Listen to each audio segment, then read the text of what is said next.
27,000 పాఠశాలల్లో ఎంతమంది పిల్లలకు మనం చదువు చెప్పొచ్చో మీరే ఆలోచన చేయండి. రెండవది, అప్పుడప్పుడు కొన్ని రిఫార్మ్స్ మీద మాట్లాడినప్పుడు మా ఉపాధ్యాయ సంఘాలు నా మీద కోపంగా మాట్లాడుతారు.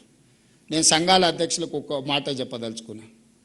మీ సమస్యలన్నీ నాకు వదిలేయండి. ఉపాధ్యాయ సంఘాలు ఏ సమస్యల మీద అయితే కొట్లాడుతుండ్రో మీరు అడగకుంటేనే మీ సమస్యను పరిష్కరించే బాధ్యత నేను తీసుకుంటా. మీరు ఏది అడగాల్సిన పని లేదు, మీ ఇంటికి పంపిస్తా. మీ ప్రమోషన్లు మీ ఇంటికి పంపించినా, మీ బదిలీలు మీ ఇంటికి పంపించినా, మీ రిక్రూట్మెంట్ డిఎస్సి రిక్రూట్మెంట్ ఏమైనా ఫ్రెష్ రిక్రూటీస్ ఇక్కడ ఎవరైనా ఉంటే లేదా మీ ఫ్రెండ్స్ ఉంటాడు కానీ 55 డేస్లో 11,000 నోటిఫికేషన్ టు అపాయింట్మెంట్ వరకు 55 డేస్లో నేను ఇచ్చిన. ఇంతవరకు ఎప్పుడైనా జరిగిందా? ఈ ప్రభుత్వం మీది కాబట్టి మీకోసం పనిచేస్తుంది. మీ సమస్యల పూచి నాది. ఉపాధ్యాయ సంఘాలకు నా సూచన, పిల్లల సమస్యల మీద మీరు కొట్లాడండి నాతోటి. మీ సమస్యల మీద కొట్లాడకండి. మీకు కంఫర్ట్ ఉంది, కంఫర్ట్ లేకపోతే ఏదైనా కావాలంటే నేను ఇస్తా. నెక్స్ట్ 3 years ఆర్ 5 years ఒక పంచవర్ష ప్రణాళిక పెట్టుకొని ఒక 5 ఏళ్లలో ఈ ఎడ్యుకేషన్ సిస్టమ్ని మేము మారుస్తాము, ఆదర్శంగా నిలబెడతాము. ఈ దేశంలోనే కాదు ప్రపంచంలో ఉండే దేశాల నుంచి వచ్చి మా ఇన్స్టిట్యూషన్స్ చూసే విధంగా మేము మారుస్తాము. ఈ 5 ఏళ్ళు మా ఉపాధ్యాయ సంఘాలు పిల్లల సమస్యల మీద మేము ప్రభుత్వాలతో కొట్లాడతామని మీరు ఓత్తు తీసుకొని బయటకు వెళ్ళండి. ఎట్లా మారదో నేను చూస్తా. ఏ ప్రభుత్వం అయినా మీకు తల ఉంచదా? ఐఏఎస్లను ట్రాన్స్ఫర్ చేసుడు కష్టం, ఈజీ. తీసి అటేస్తే మళ్ళీ కూడా వెనక్కి వచ్చి అడిగే ధైర్యం చేయరు. కానీ ఒక టీచర్ని ట్రాన్స్ఫర్ చేయగలమా? మీరు చెప్పండి, ఎంత శక్తి ఉంది మీకు? మీ శక్తిని, నా విజ్ఞప్తి ఒక్కటే, 5 ఏళ్ళు పిల్లల కోసం, ఎడ్యుకేషన్ కోసం, మన సొసైటీ కోసం, మన సమాజం కోసం, తరతరాల భవిష్యత్తును మార్చడానికి ఒక 5 సంవత్సరాలు మీరు ఒక ప్రతిజ్ఞ పూనండి.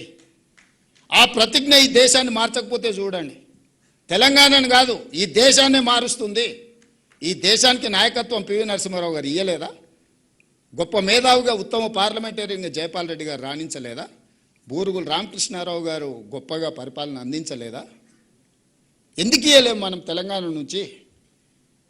ఈ దేశంలో విద్యను, వైద్యాన్ని, నాయకత్వాన్ని తెలంగాణ నుంచి మనం అందించగలము. కానీ మనకు స్పష్టత ఉండాలి, మనం ఏ దానికోసం కొట్లాడుతున్నాం, ఎందుకోసం కొట్లాడుతున్నాం. దయచేసి ఉపాధ్యాయ సంఘాల నుంచి ఇక్కడికున్న నా మిత్రుల్ని, నేనేం కార్పొరేట్ స్కూల్లో చదువుకోలే, నేను గవర్నమెంట్ బడిలోనే చదువుకున్నా. నేను మొన్న కొత్తకోట పోయినప్పుడు చెప్పిన, గవర్నమెంట్ స్కూల్లో చదివితే ఏమవుతావు అని ఎవరన్నా అడిగితే తెలంగాణకు ముఖ్యమంత్రి అవుతా అని చెప్పమని. అయినా కదా కొండారెడ్డిపల్లి గవర్నమెంట్ స్కూలు, తాండ్రలనో వనపర్తిలో గవర్నమెంట్ స్కూల్ విద్యార్థి తెలంగాణ రాష్ట్రానికి ముఖ్యమంత్రి అయింది కదా. మీకు గౌరవం తగ్గే పని అయితే ఒక్కటి కూడా చేయలే కదా. చేసినా మీరు ఆశించినంత మేరకు వేళ చేసినా లేదా అంటే భిన్నాభిప్రాయాలు ఉండొచ్చు. ఏ అనుభవం లేకుండానే, నేను ఆ గతంలో ఏ మంత్రి చేయలే, అనుభవం లేకపోయినా 30 నెలల నుంచి తెలంగాణ రాష్ట్రాన్ని అయితే కలగాపులగం అయితే చేయలే కదా. జాగ్రత్తగా నేను నడుపుతున్నా కదా. మరి ప్రభుత్వంలో మీరు చదువు చెప్తే చదివిన ఒక స్టూడెంట్ ఈరోజు తెలంగాణ రాష్ట్రాన్ని దారిలో పెట్టగలుగుతున్నాడు, పరిపాలన అందిస్తున్నాడు. ఈ దేశంలో చాలామంది ముఖ్యమంత్రులు లేకపోతే ఈ దేశ ప్రధానమంత్రి వచ్చినప్పుడు కూడా నాతో కలిసి పనిచేయి భవిష్యత్తు బాగుంటుంది అనే పరిస్థితి వచ్చిందని మీరు చెప్పిన చదివే కదా. నేనేం వేరే బయటికి పోలే కదా. ముఖ్యమంత్రి అయినాక పోయినా హార్వర్డ్ యూనివర్సిటీకి పోయినా. ఆ చదువు ఎట్లుంటుందో చూద్దాం మా గవర్నమెంట్ బడి కంటే అని. కానీ మీరు ఇచ్చిన ఫౌండేషనే అక్కడ నాకు పనికొచ్చింది. నేను కూడా రీసెంట్గా ఎగ్జిక్యూటివ్ ఎడ్యుకేషన్ కోసం హార్వర్డ్ పోయి వచ్చిన. ఈ దేశంలో నాకు తెలిసి మరి ఎవరైనా ముఖ్యమంత్రులు పోయినో పోలేదో నాకు తెలియదు, పెద్దలు కేశవరావు గారు చెప్పాలా. ఇప్పుడున్న ఎడ్యుకేషన్ సిస్టమ్ మిమ్మల్ని పంపించడమే కాదు, as a state chief minister నేను కూడా వెళ్ళి చూసిన అసలు ఏంది. హార్వర్డ్ నుంచి గొప్ప గొప్ప మేధావులు వస్తారు, నోబెల్ గ్రహీతలు వస్తారు, యూనికార్న్స్ వస్తారు అని అంటే చూద్దాం అది కూడా అని.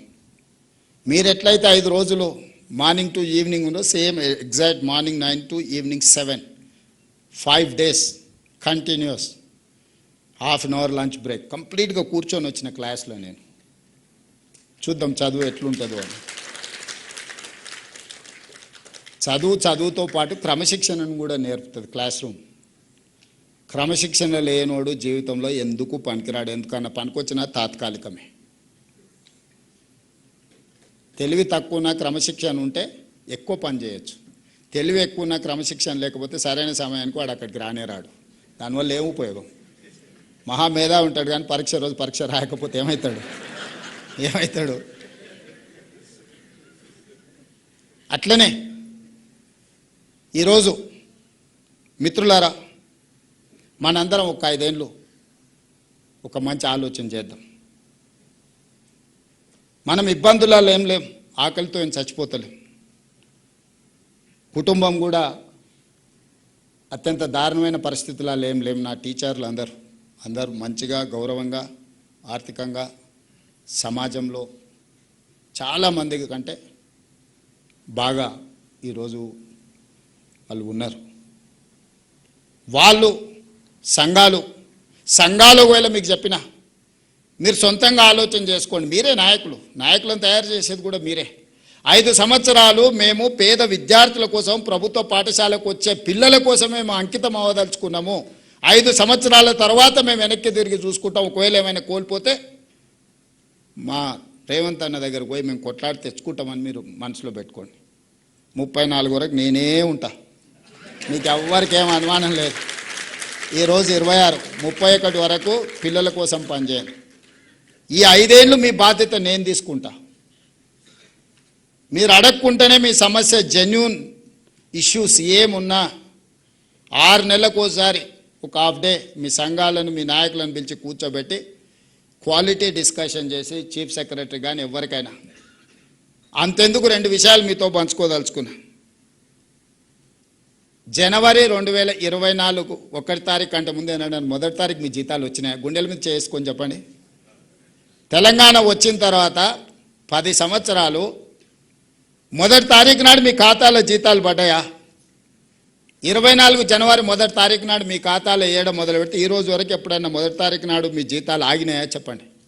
ఇది ఎవ్వరు మీరు అడగలేదే, మీ సంఘాలు అడగలే, మీరు అడగలే. ప్రతి నెల 1 తారీఖు నాడు ఈ ప్రభుత్వం కోసం ప్రజల కోసం పనిచేసే వాళ్ళకి జీతం ఇవ్వకపోతే ప్రభుత్వం వైఫల్యం చెందినట్టే. ప్రభుత్వానికి నాయకత్వం వహించిన ఎవరి కుర్చీలున్నా వాళ్ళు విఫలం చెందినట్టే అని ఒక నైతిక బాధ్యత తీసుకొని ప్రతి నెల 1 తారీఖు నాడు మీ ఖాతాలో జీతాలు వేస్తున్నా. మీ పిల్లల చదువుల కోసం మీ ఇళ్ళ కోసం లోన్ తెచ్చుకుంటే మీ చెక్స్ డిజైనర్ అయి మీ సిబిల్ స్కోర్ పాడైపోయి మండి పద్దుల కింద మీ ఖాతాలు మారి బ్యాంకుకి వెళ్తే మీకు అప్పు పుట్టని పరిస్థితి ఉండే. ఈరోజు రెగ్యులేట్ చేసుకుంటూ వచ్చినా కదా. ఈరోజు అవుట్సోర్సింగ్ కాంట్రాక్ట్